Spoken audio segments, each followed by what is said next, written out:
Welcome ටු ටැකියොන්.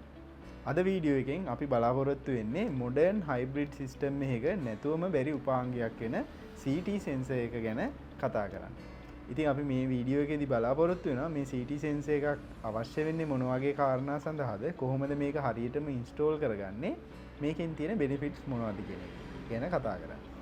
ඔයත් ළඟදී electric වාහනයක් ගත්ත කස්ටමර් කෙනෙක් හරි සෝලර් සිස්ටම් එකක් ගහන්න බලාපොරොත්තුවෙන් ඉඳලා ඒත් ක්ලියරන්ස් හම්බ වෙච්ච නැති කෙනෙක් නම්, ඒත් නැත්තම් ඔයා ඕෆ් ග්‍රිඩ් සිස්ටම් එකක් ඉන්ස්ටෝල් කරන්න බලාපොරොත්තු වෙනවා, ඒත් ඔයාගේ ගෙදර තියෙන උපකරණ මේ ඉන්වර්ටරේ හරහා සම්පූර්ණයෙන්ම පාවිච්චි කරන්න තරම් කැපැසිටි එකක් නැත්තම්, මෙන්න මේ වගේ අවස්ථාවකට මුහුණ පාලා ඉන්න ප්‍රායෝගිකයෙක් නම් ඔයාට මේ වීඩියෝ එක සෑහෙන වැදගත් වෙනවා.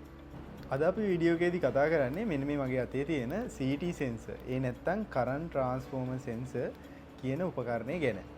එතකොට මේක භාවිතා කරලා අපිට පුළුවන් යම්කිසි වයර් එකක යන current එක accurately measure කරගන්න. ඒත් එක්ක මේක පාවිච්චි කරන්නේ remote sensing සඳහා. ඒ කියන්නේ අපිට වෙන තැනක තියෙන ධාරාවක් මැනගෙන අපේ ඉන්වර්ටර් පද්ධතියට සිග්නල් එකක් ගන්න තමයි මේ උපකරණය පාවිච්චි කරන්නේ. ඉතින් මම මේ කලින් කිව්ව ෆන්ක්ෂන්ස් එකක්වත් මේ ඩිවයිස් එකට තනියෙන් කරන්න බෑ. මේක මේ නිකන් කරන්ට් ට්‍රාන්ස්ෆෝමර් එකක්. හැබැයි මේකෙන් ලබා දෙන සිග්නල් එක පාවිච්චි කරලා මේ අදාළ ෆන්ක්ෂන් එක ඉෂ්ට කරන්නේ හයිබ්‍රිඩ් ඉන්වර්ටර් එකේ. උදාහරණයකට DEI හයිබ්‍රිඩ් ඉන්වර්ටර් එකට අපි මේක සම්බන්ධ කරොත් එයාගේ තියෙනවා 0 export to CT, TOU වගේ ෆන්ක්ෂන්ස් ගොඩක්. ඒ හැම එකටම මේකෙන් හම්බ වෙන මේ සිග්නල් එක පදනම් කරගෙන තමයි ඉන්වර්ටර් එක ඒ කියන දේවල් කරන්නේ. ඉතින් ඔයා ඕෆ් ග්‍රිඩ් සිස්ටම් එකක් ඉන්ස්ටෝල් කරන්න බලාපොරොත්තු වෙමින් ඉන්නවා නම් ඔයාට තියෙන ප්‍රධානම ප්‍රශ්නයක් වෙන්න පුළුවන් මේ ගෙදර තියෙන උපකරණ ඔක්කොම කොහොමද මේ සිස්ටම් එකෙන් පවර් අප් කරන්න කියන එක. උදාහරණයකට අපි ගත්තොත් කිලෝවොට් 5ක ඕෆ් ග්‍රිඩ් සිස්ටම් එකක් ඔයා ඉන්ස්ටෝල් කරනවා නම් ඔයාගේ ගෙදරට අපි හිතමු අලුතෙන් ඉලෙක්ට්‍රික් වාහනයක් අරගෙන දැන් මේකේ චාර්ජර් එකත් ඔයාට ඕනේ සෝලාර් සිස්ටම් එක හරහා පාවිච්චි කරන්න. මොකද ඉලෙක්ට්‍රික් වාහනයක් charge කරන්න සැලකිය යුතු ප්‍රමාණයක විදුලි බලයක් වැය වෙනවා. හැබැයි ඔයාගේ ගෙදර තියෙන අනිත් උපකරණත් මේකත් එක්ක simultaneously on කරොත් මේ කිලෝවොට් 5 කියන ලිමිට් එක පැනලා ඔයාගේ ඉන්වර්ටර් එකට හානි වෙන්න පුළුවන්. හැබැයි ඔයා හරි විදිහට මෙන්න මේ CT sensor කියන උපකරණය පාවිච්චි කරලා DEI ඉන්වර්ටර් එකක් ඉන්ස්ටෝල් කරගත්තොත් ඔයාට මෙන්න මේ කියන ලිමිටේෂන් එකෙන් ගැලවෙන්න පුළුවන්. එතකොට මේකෙදි පුළුවන් අපිට ඉන්වර්ටර් එකේ තියෙනවා 0 export to CT කියලා ෆන්ක්ෂන් එකක්. එතනදී ඔයාගෙන් ග්‍රිඩ් එකට එක්ස්පෝර්ට් වීමක් වෙන්නේ නැහැ. නමුත් ඔයා මේ CT sensor කියන උපකරණයට කලින් තියෙන මෙන්න මේ වගේ ඉන්ස්ටෝල් කරලා තියෙන සියලුම උපකරණ වලට සෝලාර් සිස්ටම් එකෙන් එනර්ජි එක දෙන්න පුළුවන්. එතනදී කිලෝවොට් 5කට වඩා ඔයාගේ රික්වයර්මන්ට් එක ගියොත් ඉන්වර්ටර් එකකින් කිලෝවොට් 5 උපරිමයක් ලබා දෙන අතරේ ඉතුරු ජවය CB එකෙන් අරගෙන ඔයාගේ ඉන්වර්ටරේ ඕවර්ලෝඩ් වෙන්නෙත් නැහැ. ඔයාගේ සෝලාර් ජෙනරේෂන් එකත් මැක්සිමයිස් වෙන විදිහකට අපිට මේක සෙටප් කරගන්න පුළුවන්.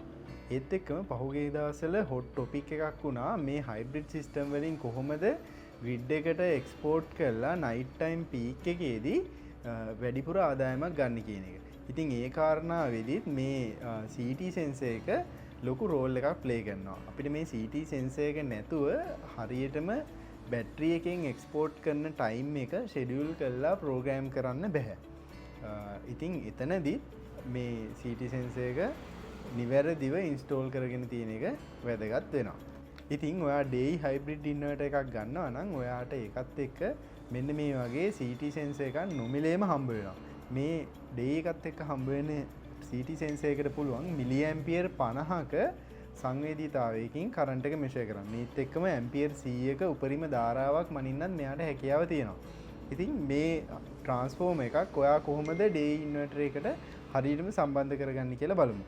ඉතින් ඔයාලට මේ පේනවා වගේ මේ CT sensor එක ඉන්ස්ටෝල් කරන්න ඕනේ ඔයාගේ DEI ඉන්වර්ටර් එකට ග්‍රිඩ් ඉන්පුට් එක එන ලයින් එකේ මේ ට්‍රාන්ස්ෆෝමර් එකේ තියෙන ඊතලයේ සම්මත ධාරාවේ දිශාව ඉන්වර්ටරේ පැත්තට එන විදිහට එහෙම සම්බන්ධ කරලා මේකේ මේ තියෙන සෙන්සිං වයර් දෙක ඉන්වර්ටරේ ඒ දක්වලා තියෙන නිවැරදි පෝට් එකට ඉන්ස්ටෝල් කරන්න ඕනේ.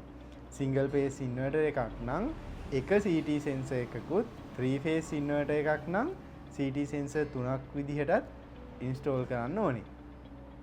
එතකොට මේකේ මේ ඉන්ස්ටෝල් කරනකොට ඔයාලා අවධානය යොමු කරන්න ඕනේ මෙතන තියෙන කොමන් කප්ලින් පොයින්ට් එකේදී non critical loads ටික හරියාකාරව සම්බන්ධ කරන්නත් ඉන්වර්ටර් එකේ backup load output එකට critical loads ටික ඒ කියන්නේ ඔයාට power interruption එකකින් තොරව පාවිච්චි කරන්න ඕනේ උපකරණ ටික අන්තර්ගත කරන්නත් වග බලා ගන්න ඕනේ.